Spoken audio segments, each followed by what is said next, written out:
proses mengorganisir dan menampilkan hasil penelitian agar informasi yang diperoleh mudah dipahami, dianalisis, dan digunakan untuk mengambil kesimpulan. Sesuai dengan tujuan penelitian, biasanya data yang disajikan dalam bentuk tabel, grafik, atau pola tren hubungan antar variabel. Contohnya, jumlah mahasiswa mengikuti ekstrakurikuler di sekolah. Ekstrakurikuler, jumlah siswa pramuka ada 50, jumlah paduan suara ada 30, jumlah sepak bola ada 40. Dari penjelasan ini terlihat bahwa pramuka adalah ekstrakurikuler yang paling banyak diikuti oleh mahasiswa. Selanjutnya ada tujuan penyajian data. Yang pertama, memberikan gambaran yang sistematis dengan peristiwa-peristiwa yang merupakan hasil penelitian atau observasi penyajian data. Bertujuan agar informasi yang diperoleh dari penelitian atau observasi yang tidak terpisah-pisah, melainkan tersusun dengan rapi dan sistematis. Dengan begitu, pembaca dapat melihat pola tren atau hubungan antar data secara jelas.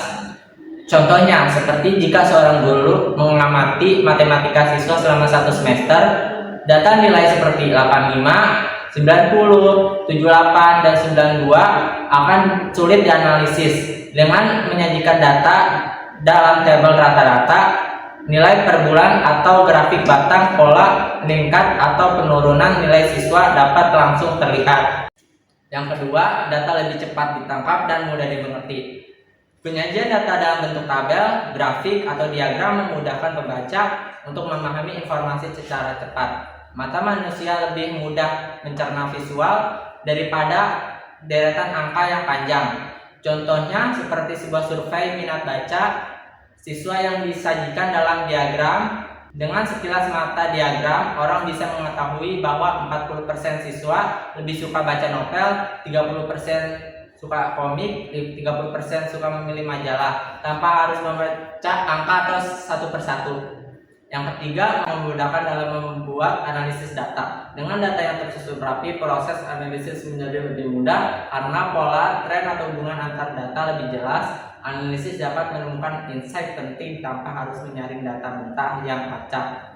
Contohnya dalam penelitian kesehatan, data hasil pemeriksaan tekanan darah, ratusan pasien bisa dianalisis lebih cepat jika disajikan dalam histogram. Misalnya terlihat bahwa sebagian besar pasien memiliki tekanan darah normal, tetapi ada kelompok kecil dengan hipertensi.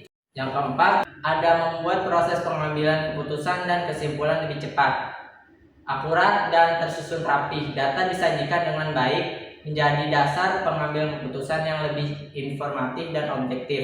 Keputusan yang dibuat berdasarkan data yang jelas dan terstruktur, cenderung lebih akurat, tepat sasaran. Contohnya seperti sebuah perusahaan ingin menentukan produk mana yang harus dipromosikan dengan data penjualan per wilayah yang disajikan dalam tabel dan grafik manajemen. Bisa terlihat area dengan penjualan rendah dan fokus melakukan promosi di wilayah tersebut. Fungsi penyajian data yang pertama, menunjukkan perkembangan suatu keadaan. Penyajian data berfungsi untuk melihat bagaimana suatu keadaan berubah dari waktu ke waktu. Dengan menyajikan data dalam bentuk tabel, grafik, atau diagram, kita bisa dengan mudah memahami tren atau pola berkembang. Ini sangat penting dalam berbagai bidang, seperti ekonomi, pendidikan, kesehatan, atau lingkungan.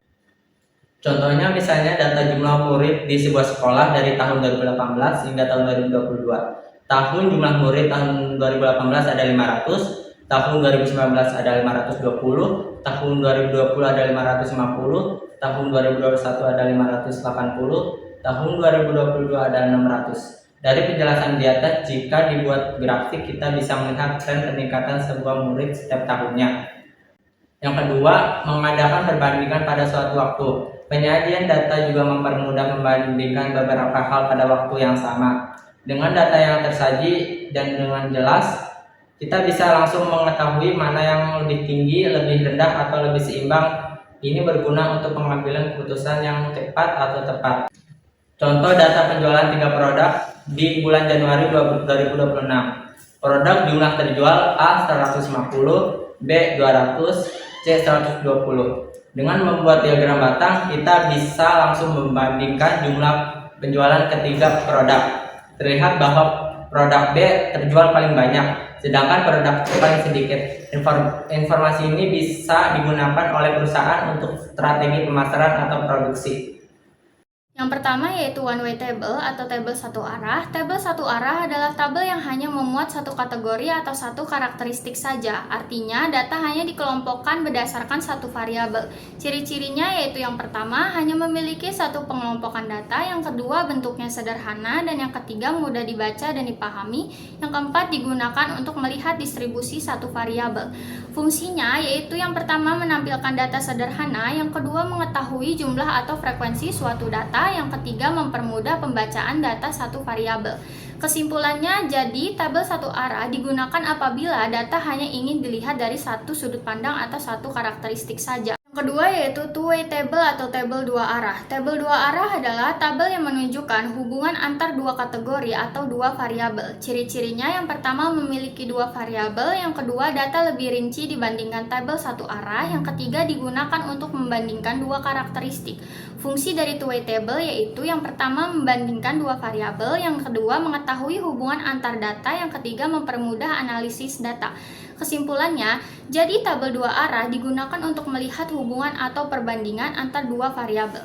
Ketiga yaitu three-way table atau tabel tiga arah. Tabel tiga arah adalah tabel yang menunjukkan hubungan antar tiga variabel atau lebih. Ciri-cirinya yang pertama memiliki tiga kategori data, yang kedua informasi lebih lengkap, dan yang ketiga analisis data lebih mendalam. Fungsinya yaitu yang pertama menampilkan data yang lebih kompleks, yang kedua melihat hubungan beberapa variabel sekaligus, yang ketiga membantu analisis data secara detail. Kesimpulannya yaitu semakin banyak variabel dalam tabel, maka informasi yang dihasilkan semakin lengkap, tetapi tabel juga menjadi lebih kompleks. Yang pertama yaitu one way table atau tabel satu arah. Pada gambar terlihat contoh tabel yang berjudul Indeks Prestasi Mahasiswa berdasarkan Partisipasi Kelas Semester Ganjil 2018. Di dalam tabel terdapat beberapa kolom, yaitu yang pertama nomor, yang kedua nama mahasiswa, dan yang ketiga yaitu indeks prestasi. Data tersebut hanya menunjukkan satu pengelompokan, yaitu data mahasiswa beserta nilai indeks prestasi mereka.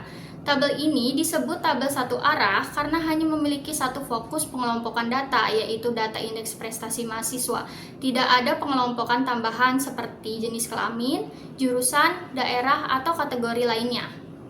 Yang kedua yaitu two-way table atau tabel dua arah. Pada gambar terlihat tabel dengan judul Produksi Kedelai berdasarkan Varietas Kabupaten Watanwajo tahun 2009. Pada tabel tersebut terdapat yang pertama jenis varietas kedelai, dan yang kedua yaitu jumlah produksi kedelai dalam ton per hektar. Jadi tabel dua arah digunakan untuk melihat hubungan atau perbandingan antar dua kategori data. Yang ketiga yaitu three-way table atau tabel tiga arah. Pada gambar terlihat tabel dengan judul Produksi Kedelai berdasarkan Varietas, Daerah Panen, dan Jenis Tanah tahun 2018. Di dalam tabel terdapat beberapa kategori data, yaitu yang pertama varietas kedelai, yang kedua daerah panen, yang ketiga yaitu jenis tanah. Tabel ini disebut tabel tiga arah karena menggunakan tiga variabel sekaligus, yaitu yang pertama varietas kedelai, yang kedua daerah panen, yang ketiga yaitu jenis data. Ketiga variabel tersebut saling berhubungan untuk menunjukkan hasil produksi kedelai. Bentuk tabel berdasarkan penggolongan. Yang pertama, tabel baris kolom. Tabel baris kolom adalah tabel yang menyajikan data dalam bentuk baris dan kolom tanpa pengelompokan khusus. Tabel ini merupakan bentuk tabel paling dasar dan paling sering digunakan. Data disusun secara vertikal dan horizontal sehingga pembaca dapat melihat informasi dengan lebih rapi. Ciri-cirinya yaitu yang pertama bentuk sederhana, yang kedua data disusun dalam baris dan kolom, yang ketiga tidak menunjukkan hubungan antar variabel, yang keempat yaitu mudah dipahami. Berikut contoh gambar tabelnya. Contohnya adalah tabel indeks prestasi mahasiswa per semester. Fungsinya yaitu yang pertama untuk menyusun data agar rapi, yang kedua mempermudah pembaca data, yang ketiga menampilkan data sederhana. Kesimpulannya yaitu tabel baris kolom merupakan bentuk tabel paling dasar dalam penyajian data. Yang kedua yaitu tabel kontingensi. Tabel kontingensi adalah tabel yang digunakan untuk menunjukkan hubungan antar dua variabel atau lebih. Tabel ini biasanya digunakan dalam statistika untuk melihat distribusi frekuensi suatu data. Ciri-cirinya yaitu yang pertama memiliki baris dan kolom, yang kedua menunjukkan hubungan antar variabel, yang ketiga terdiri dari beberapa kategori. Berikut ada contoh gambar tabelnya. Pada contoh tabel ditampilkan jumlah murid sekolah berdasarkan yang pertama jenis kelamin dan yang kedua tingkat sekolah. Dari tabel tersebut dapat diketahui yang pertama jumlah siswa laki-laki dan perempuan, yang kedua jumlah siswa pada setiap tingkat sekolah, dan yang ketiga total keseluruhan siswa. Fungsinya yaitu yang pertama membandingkan dua variabel, yang kedua mengetahui hubungan antar kategori, yang ketiga mempermudah analisis statistik. Kesimpulannya yaitu dengan tabel kontingensi, hubungan antar data menjadi lebih mudah dipahami. Pada materi ini kita membahas tentang tabel silang. Tabel silang adalah alat dalam statistika bisnis yang digunakan untuk menyajikan data dalam bentuk tabel agar hubungan antar variabel lebih mudah dilihat dan dipahami. Tabel silang dibagi menjadi dua jenis, yaitu yang pertama ada tabel silang satu variabel. Tabel ini digunakan untuk menunjukkan frekuensi atau distribusi data berdasarkan satu karakteristik saja. Artinya, data hanya dilihat dari satu sisi tanpa membandingkan dengan variabel lain. Contohnya, jumlah mahasiswa berdasarkan jenis kelamin, misalnya laki-laki ada 20 orang dan perempuan ada 30 orang. Dari tabel tersebut, kita hanya melihat satu variabel, yaitu jenis kelamin. Dan yang kedua, tabel silang dua variabel. Tabel ini digunakan untuk melihat hubungan atau interaksi antara dua variabel yang berbeda. Biasanya digunakan untuk analisis data lebih kompleks karena kita bisa mengetahui keterkaitan antar variabel. Contohnya, data mahasiswa berdasarkan jenis kelamin dan jurusan. Misalnya, laki-laki di manajemen ada 10 orang dan di perempuan manajemen ada 15 orang. Laki-laki di akuntansi ada 10 orang, perempuan di akuntansi ada 15 orang. Dari data tersebut kita dapat melihat hubungan antara jenis kelamin dengan jurusan. Pada slide ini dijelaskan tentang penyusunan tabel berdasarkan tujuan peneliti. Artinya, bentuk tabel dapat disusun sesuai dengan kebutuhan penelitian atau informasi yang ingin ditampilkan. Penyusunan tabel berdasarkan tujuan peneliti dibagi menjadi 3, yaitu pertama, tabel berdasarkan waktu atau time series. Tabel ini digunakan untuk menunjukkan perkembangan data dari waktu ke waktu. Misalnya, per tahun, per bulan, per hari. Tujuannya agar kita dapat melihat perubahan atau perkembangan suatu data dalam periode tertentu. Contohnya, pada tabel inflasi dari tahun 2010 sampai 2015, dari tabel tersebut kita mengetahui apakah tingkat inflasi mengalami kenaikan atau penurunan setiap tahunnya. Jadi, tabel time series membantu peneliti terlihat tren atau perkembangan data dari waktu ke waktu. Dan di nomor 2, tabel berdasarkan wilayah. Tabel ini digunakan untuk membandingkan data antar daerah, wilayah, atau negara. Tujuannya agar kita dapat mengetahui perbedaan data pada masing-masing wilayah. Contohnya, pada tabel ini, impor Indonesia berdasarkan negara asal. Dari tabel tersebut, kita bisa melihat negara mana yang memiliki nilai impor paling besar terhadap Indonesia. Jadi, tabel berdasarkan wilayah digunakan untuk melihat perbandingan data antar tempat atau wilayah. Dan di nomor 3, tabel berdasarkan keadaan atau frekuensi. Tabel ini digunakan untuk menunjukkan jumlah atau frekuensi data dalam kelompok tertentu. Biasanya data disusun ke dalam interval kelas agar lebih mudah dibaca dan dianalisis. Contohnya, pada tabel harga saham Bursa Efek Indonesia tahun 2003, data harga saham dikelompokkan berdasarkan interval nilai, lalu ditunjukkan jumlah frekuensinya. Jadi, tabel frekuensi membantu penelitian mengetahui seberapa sering suatu data muncul dalam kelompok tertentu. Pada slide ini dijelaskan tentang jenis-jenis distribusi frekuensi dan contohnya. Distribusi frekuensi adalah cara menyusun data ke dalam kelompok tertentu agar data lebih mudah dibaca, dipahami, dan dianalisis. Jenis distribusi frekuensi dibagi menjadi 2, yaitu yang pertama, distribusi frekuensi numerikal. Distribusi frekuensi numerikal adalah distribusi yang pembagian kelasnya dinyatakan dalam bentuk angka atau data kuantitatif. Artinya, data yang digunakan berupa angka-angka yang dapat dihitung. Contohnya seperti tabel hasil ujian mahasiswa. Di dalam tabel terdapat nilai mahasiswa, misalnya 100, 90, 85, dan seterusnya. Lalu ditunjukkan jumlah mahasiswa yang memperoleh nilai tersebut. Melalui tabel ini kita dapat mengetahui nilai yang paling banyak diperoleh mahasiswa, jumlah mahasiswa pada setiap nilai, sebaran hasil nilai mahasiswa. Jadi distribusi frekuensi numerikal digunakan untuk data yang berbentuk angka.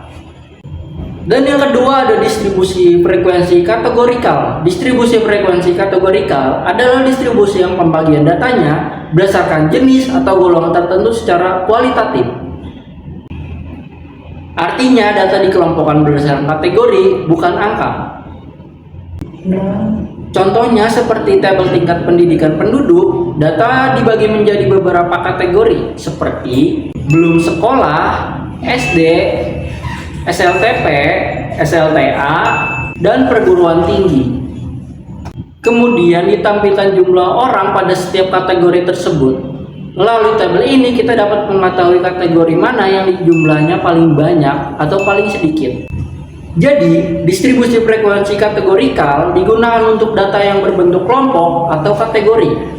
Pada slide ini dijelaskan tentang penyusunan distribusi numerikal. Distribusi numerikal digunakan untuk menyusun data angka ke dalam beberapa kelompok agar data lebih rapi, lebih mudah dibaca, dan mudah dianalisis. Dalam penyusunan distribusi numerikal terdapat beberapa bagian penting, yaitu yang pertama ada kelas interval. Kelas interval adalah pembagian data ke dalam beberapa kelompok nilai. Tujuannya agar data yang jumlahnya lebih banyak menjadi lebih sederhana dan mudah dipahami. Contohnya pada tabel 50 sampai 55, 56 sampai 61, 62 sampai 67. Kelompok nilai tersebut disebut kelas interval. Dan yang kedua, batas kelas. Batas kelas adalah nilai batas bawah dan batas atas pada setiap interval. Contohnya, pada interval 50 sampai 55, 50 disebut batas kelas bawah dan 55 disebut batas kelas atas. Batas kelas atas digunakan untuk menentukan ruang nilai dalam setiap kelompok data. Dan yang ketiga ada rentan atau range. Rentan adalah selisih antara nilai terbesar dan nilai terkecil. Rumusnya R sama dengan X max dikurang X min. Misalnya nilai terbesar sama dengan 85, nilai terkecil sama dengan 50. Maka R sama dengan 85 dikurang 50, hasilnya itu 35. Jadi rentannya adalah 35. Dan yang keempat, panjang kelas atau P. Panjang kelas adalah lebar dari setiap interval kelas. Biasanya dihitung dari rentan dibagi jumlah kelas. Rumusnya P sama dengan R dibagi K. Keterangannya R sama dengan rentan, K sama dengan jumlah kelas. Tujuannya agar setiap interval memiliki lebar yang teratur. Dan yang kelima, frekuensi atau F. Frekuensi adalah jumlah data yang masuk ke setiap kelas interval. Contohnya, pada interval 68 sampai 73 terdapat frekuensi 8. Artinya, ada 8 data atau 8 siswa yang nilainya berada di antara 68 sampai 73. Jadi, semakin besar frekuensi, semakin banyak data pada interval tersebut. Penyusunan distribusi frekuensi pertama adalah urutkan data. Kita harus mengurutkan data dari yang terkecil sampai yang terbesar. Tujuannya agar kita tahu sebaran datanya dan tidak ada angka yang terlewat. Kedua, ada rentang yaitu range. Kita cari rentangnya. Caranya mudah. Nilai terbesar dikurangi nilai terkecil. Ini untuk melihat seberapa jauh jarak antara data kita. Ketiga, ada jumlah kelas atau targets. Kita tentukan ada berapa kelompok atau jumlah kelas yang akan dibuat. Kita gunakan rumus targets. K sama dengan 1 tambah 3,3 log M. N itu adalah total jumlah data. Keempat, ada panjang kelas. Setelah tahu jumlah kelompoknya, kita hitung lebar tiap kelompok atau panjang kelas, yaitu P. Caranya, rentang tadi dibagi dengan jumlah kelas. Langkah kelima, ada membuat kolom adalah menyiapkan tabelnya. Kita membuat 3 kolom utama. Interval kelas, teli, lurus, dan frekuensi. Selanjutnya keenam ada input data, yaitu teli. Kita memasukkan data satu persatu ke dalam kolom teli, seperti menghitung suara pemilu, agar teliti dan tidak ada data yang terhitung buang. Terakhir, ada finalisasi. Setelah semua terhitung, kolom teli bisa kita hapus atau sembunyikan. Hasil akhirnya adalah tabel distribusi frekuensi yang bersih dan siap disajikan. Penyediaan data dengan grafik. Pertama, grafik histogram atau batang merupakan grafik dari distribusi frekuensi suatu variabel. Tampilan histogram biasanya berupa peta-peta 4 persegi panjang. Bayangkan ini seperti gedung bertingkat. Semakin tinggi batangnya, semakin besar frekuensi atau jumlah datanya. Ini paling cocok digunakan untuk membandingkan kategori yang berbeda. Jadi, histogram atau grafik batang fokus pada bentuk visualnya yang berupa kotak atau balok. Kedua, grafik poligon merupakan grafik distribusi dari distribusi frekuensi bergolong suatu variabel. Tampilannya biasanya berupa garis-garis patah yang diperoleh dengan menghubungkan puncak dari masing-masing nilai tengah.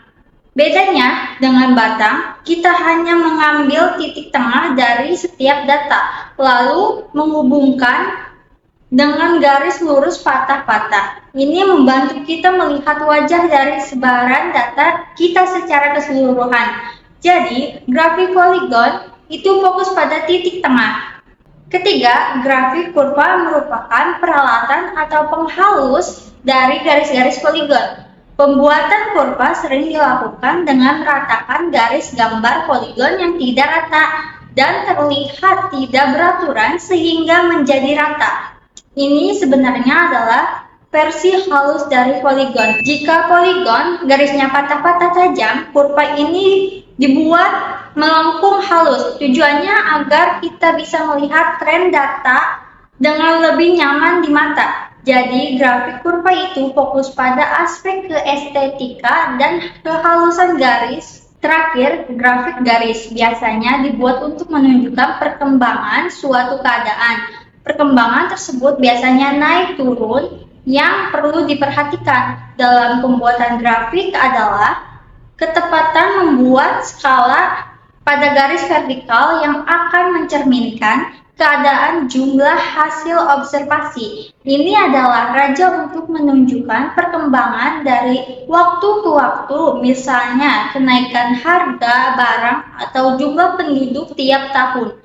Jika bisa langsung tahu apakah tren sedang naik atau turun, jadi grafik garis ini fokus pada perubahan waktu atau tren. Penyusunan tabel berdasarkan tujuan peneliti. Pertama ada grafik histogram atau batang. Di sini kita melihat tinggi batang menunjukkan frekuensi atau jumlah data pada rentang tertentu. Tujuannya adalah membandingkan perbedaan jumlah antar kategori secara visual dengan sangat tegas. Semakin tinggi batangnya, semakin besar frekuensinya.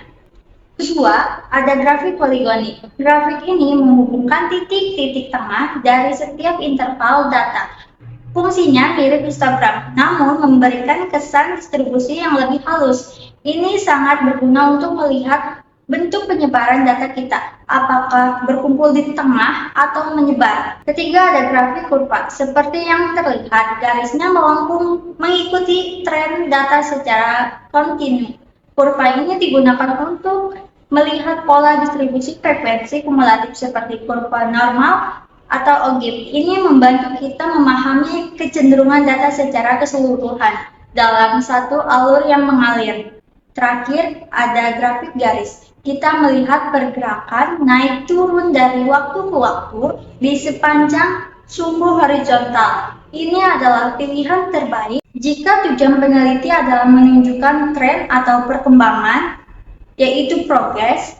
Misalnya perubahan penjualan dari bulan ke bulan, fokusnya bukan pada jumlah satuan, tapi pada arah pergerakannya. Penyediaan data dengan diagram. Pertama, diagram lingkaran adalah salah satu jenis dari banyaknya jenis diagram. Diagram lingkaran seringkali digunakan untuk menyajikan sebuah data dalam berbagai macam sektor, mulai dari pendidikan hingga di dunia profesional. Sesuai dengan namanya, diagram ini berbentuk lingkaran yang dibagi dalam beberapa bagian tertentu yang mengandung informasi di dalamnya. Hal ini bisa membantu kita memvisualisasikan sebuah data agar dapat dengan mudah diterima oleh orang lain.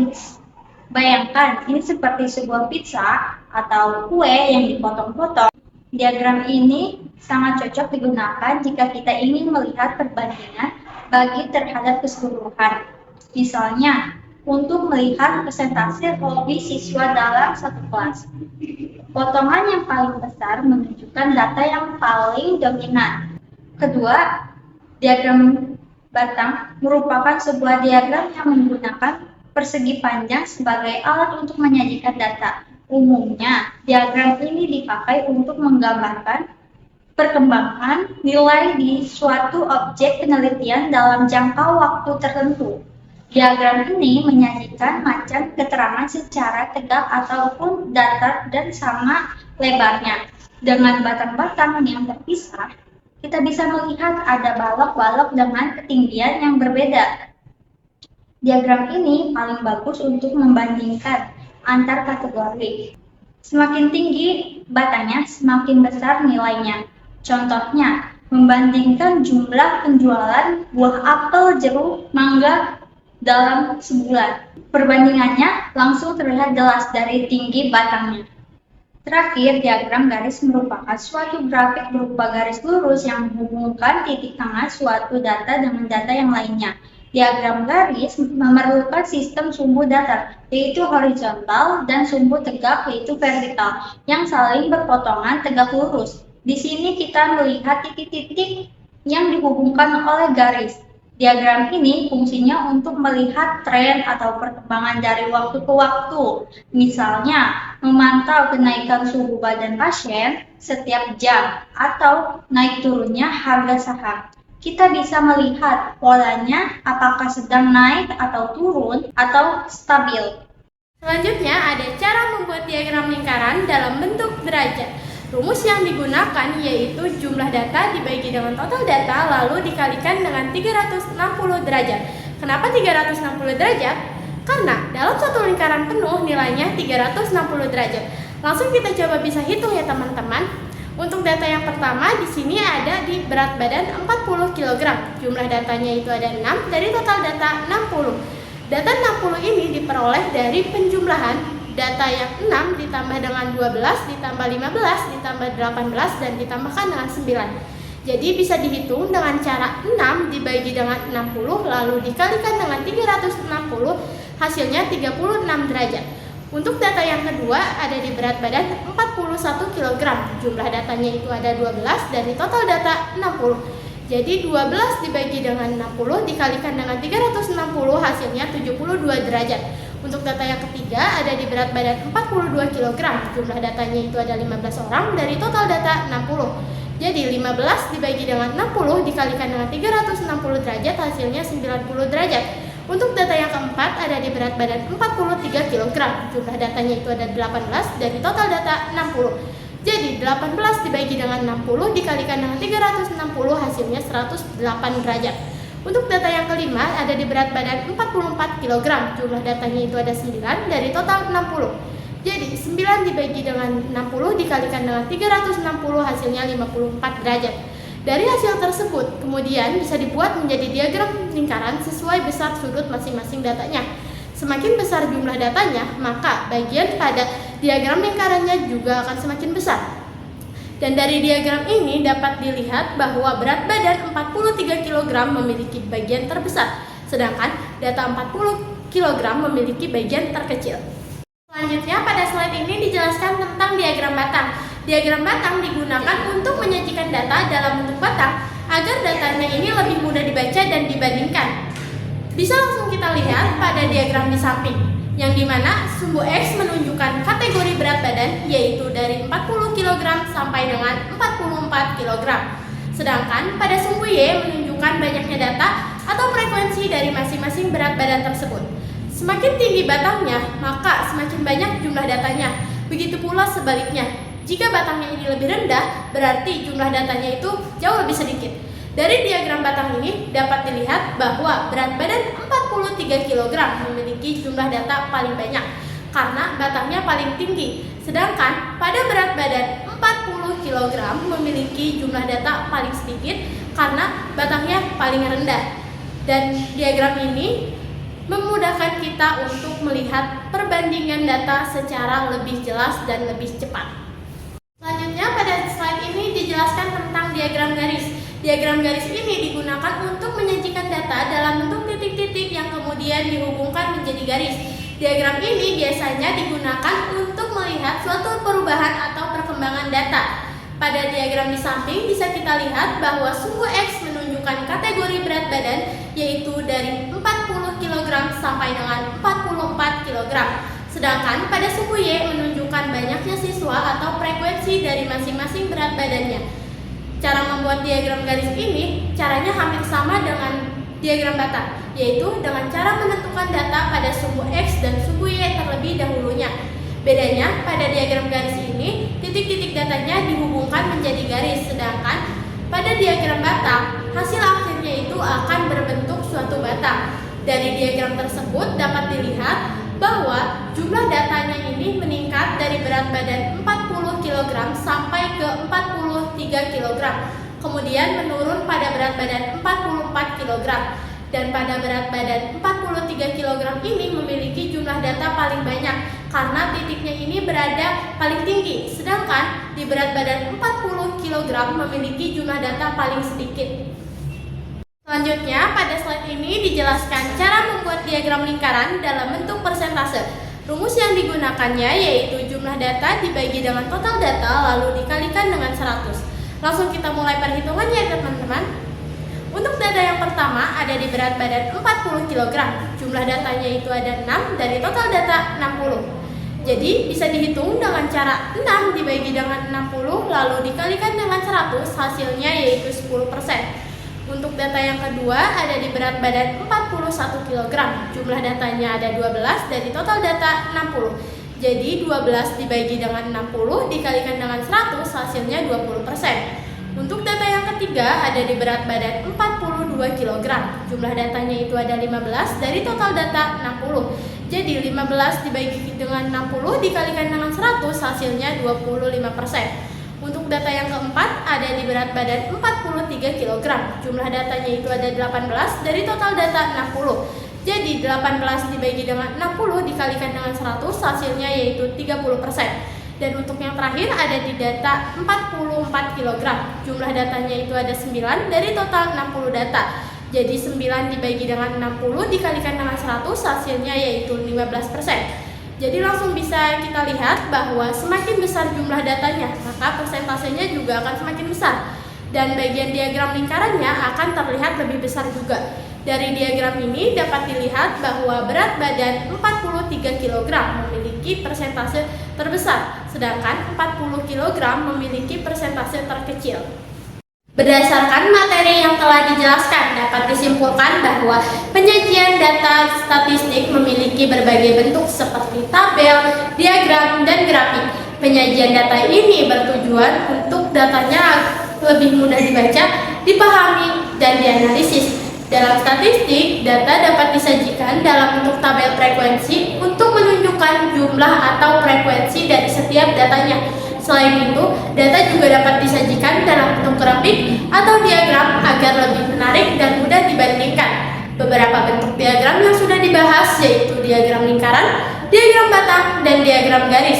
Adapun diagram lingkaran ini digunakan untuk menunjukkan perbandingan data dalam bentuk persentase atau derajat. Sementara pada diagram batang digunakan untuk membandingkan jumlah data antar kategorinya, sedangkan pada diagram garis digunakan untuk melihat perubahan atau perkembangan dari data tersebut. Dengan adanya berbagai bentuk penyajian data tersebut, informasinya ini akan lebih mudah disampaikan dan lebih jelas, cepat dipahami, dan memudahkan dalam menarik kesimpulan dari data-data yang sudah ada.